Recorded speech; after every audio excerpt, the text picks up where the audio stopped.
Cristo voltará glorioso para buscar sua igreja.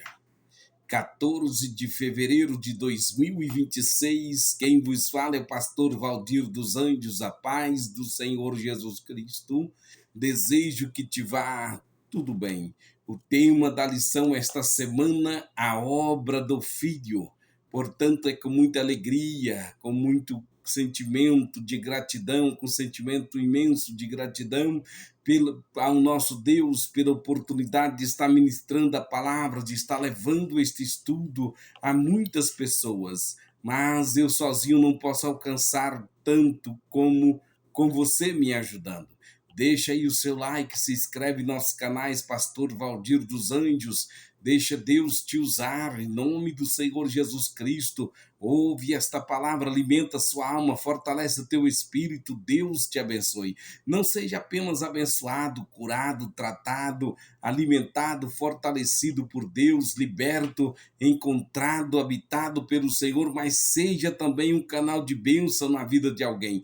Manda essa mensagem aí, em nome de Jesus, compartilhe. Portanto, repito novamente o tema de hoje. Cristo voltará glorioso para buscar sua igreja. O texto se encontra na carta aos Hebreus, capítulo 9, versículo de número 28. Portanto, vejamos que nós, nesta semana, estamos meditando sobre a obra do Filho e hoje contemplamos um dos ápices desta obra. Cristo voltará glorioso para buscar sua igreja.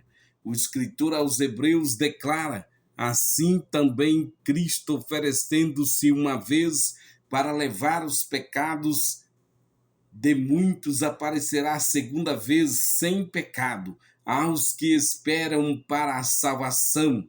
Portanto, o texto nos apresenta duas realidades: um sacrifício consumado, uma promessa futura garantida. A primeira vinda foi marcada pela humilhação, a segunda será marcada pela exaltação. Portanto, vejamos, a cruz revelou o amor de Cristo, a sua volta revelará a sua glória absoluta. Como líderes, igreja do Senhor, precisamos nos perguntar: estamos vivendo como quem realmente espera a volta gloriosa de Cristo? Vejamos a obra consumada do Filho, o sacrifício perfeito.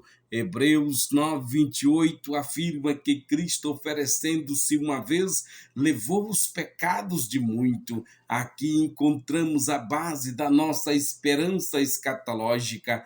A obra redentora foi completa, diferente do sacrifício levítico, que era imperfeito e não removia pecados definitivamente. Cristo é o sumo sacerdote perfeito. O sistema antigo exigia sacrifícios contínuos. Jesus ofereceu-se uma única vez, de forma suficiente e eterna. O contexto de Hebreus 9 mostra o contraste entre o antigo pacto e o novo. O autor enfatiza que o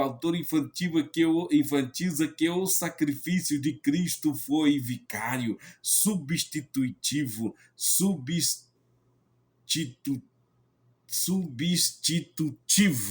Oh, glória! Sacrifício de Cristo foi substitutivo, vicário e substitutivo. Pecado, melhor, ele não voltará para tratar do pecado novamente. E isso já foi resolvido na cruz. Aleluia, glórias a Deus. A obra redentora do Filho está fundamentada na obediência completa de Cristo ao Pai. O resultado é a nossa salvação. Portanto, devemos entender, caros líderes, nunca fundamentem a esperança da igreja em méritos humanos. Homens e mulheres de Deus, tenham cuidado, não baseiam sua segurança espiritual em obras próprias. A salvação não vem de nossos méritos, mas da obediência perfeita do Filho. Limitar a mente de Cristo significa renunciar ao egoísmo. Limitar-se à mente de Cristo, melhor, imitar a mente de Cristo. Imitar a mente de Cristo significa renunciar ao egoísmo e viver em humildade, amor e obediência. Se ele se humilhou por nós, se Cristo se humilhou por nós, como podemos viver para nós mesmos? Portanto, vejamos que Cristo recebeu o nome que é sobre todo nome. Portanto, vejamos a gloriosa exaltação e o nome acima de todo nome. A Escritura revela que a Escritura revela que todas as criaturas se curvarão diante do nome de Jesus, como está em Filipenses 2:10. Essa verdade aponta para a plena soberania de Cristo em Atos 2:36. Ele foi exaltado à direita do Pai. Sua exaltação manifesta sua soberania universal e segura o triunfo final da igreja. A confissão de que Jesus Cristo é o Senhor acontecerá de duas maneiras: voluntária por aqueles que creem, Romanos capítulo 10, versículo 9 e 10, compulsória por aqueles que o rejeitaram, Romanos 14, versículo 11, Filipenses 2:11. Vivamos sobre a autoridade do nome que está acima de todo nome. Usemos o nome de Jesus com fé e responsabilidade. O próprio Senhor delegou à igreja o uso do seu nome para curar, libertar, pregar e vencer as forças do mal. Mas lembremos, o nome que hoje proclamamos em fé será o nome diante do qual todos se curvarão em glória ou em juízo. Cristo voltará em glória, a esperança bendita da igreja. Oh, aleluias! Hebreus completa a visão escatológica, afirmando que ele aparecerá a segunda vez sem pecado aos que esperam para a salvação. Ele não voltará para sofrer, ele voltará para buscar os que o aguardam. Paulo declara em 1 de Paulo aos Tessalonicenses, capítulo 4, versículo 16 e 17, porque o mesmo Senhor descerá do céu com alarido e com voz de arcanjo e com trombeta de Deus, e os que morreram em Cristo ressuscitarão primeiro.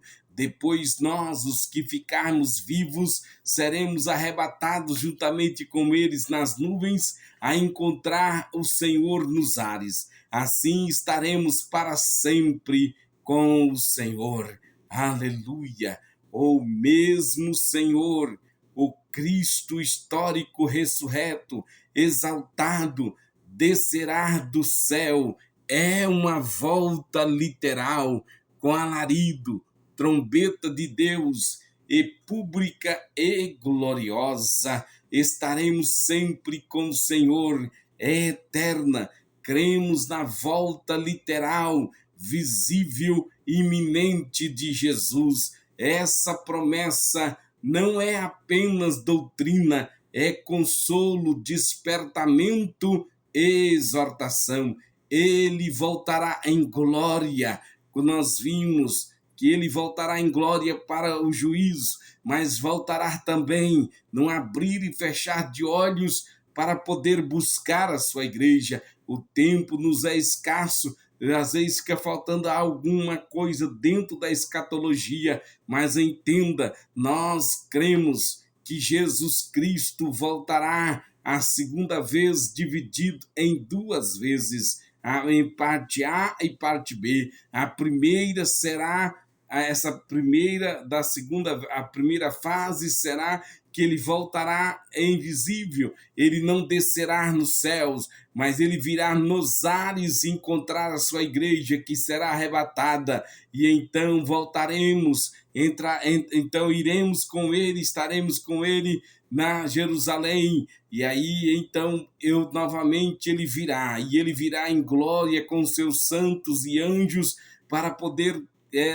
no final da grande tribulação. Portanto, vamos estar falando aqui diretamente sobre a glória, sobre Jesus Cristo voltar, sobre o arrebatamento da igreja e a volta de Jesus.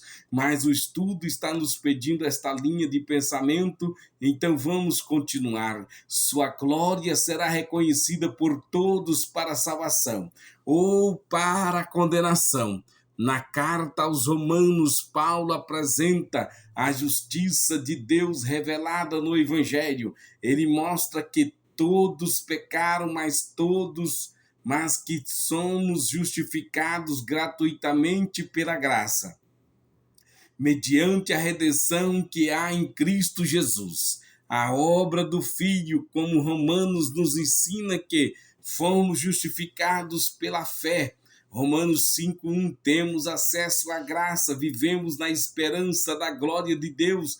Cristo está glorificado à direita do Pai e intercede por nós, do versículo 34 do capítulo 8 de Romanos. Aquele que morreu é o mesmo que ressuscitou e está exaltado. Se Cristo está glorificado e intercede por nós, não vivamos como derrotados, vivamos como justificados e santificados e esperançosos. Vejamos o tema de hoje, dentro da visão da carta de Paulo a Romanos, no contexto da volta gloriosa de Cristo. Romanos 8 declara que aguardamos a redenção do nosso corpo, a criação geme, e nós também gememos, esperando a adoção, a saber, a redenção do corpo, e isso se cumprirá plenamente na volta de Cristo.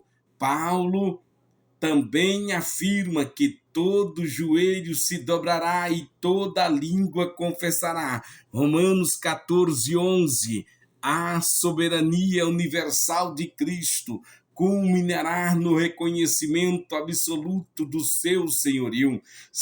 Sabemos que todos compareceremos diante do tribunal de Cristo, como estamos vivendo hoje. Vejamos o universal e retorno triunfal do nosso Senhor Jesus. A exaltação gloriosa de Cristo manifesta sua soberania universal e assegura o triunfo final da igreja.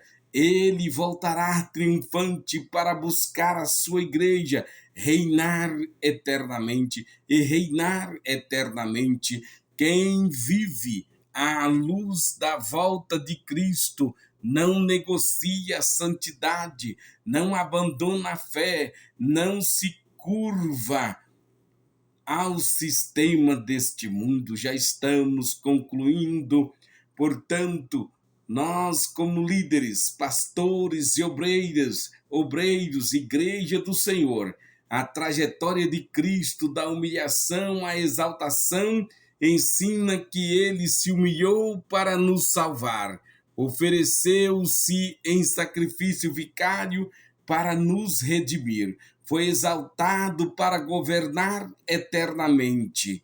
Voltará para buscar os que o esperam. Garante-nos acesso à presença de Deus e intercessão contínua. Agora pergunto para você, neste momento te pergunto, veja bem, se Cristo pode voltar a qualquer momento, estamos preparados para encontrá-lo face a face? Essa esperança nos chama à vigilância, à santidade, à perseverança. Vivamos como servos daquele que nos serviu com sua vida e nos salvou com seu sangue. Ao termo de portanto, ao terminar esse estudo, gostaria que você, ó caro ouvinte, viesse juntamente comigo a exaltar, ou melhor, a ressaltar a exaltação gloriosa de Cristo e sua soberania universal. Não apenas com palavras, mas com uma vida santa, submissa e cheia de expectativa. Maranata, ora vem, Senhor Jesus. Amém.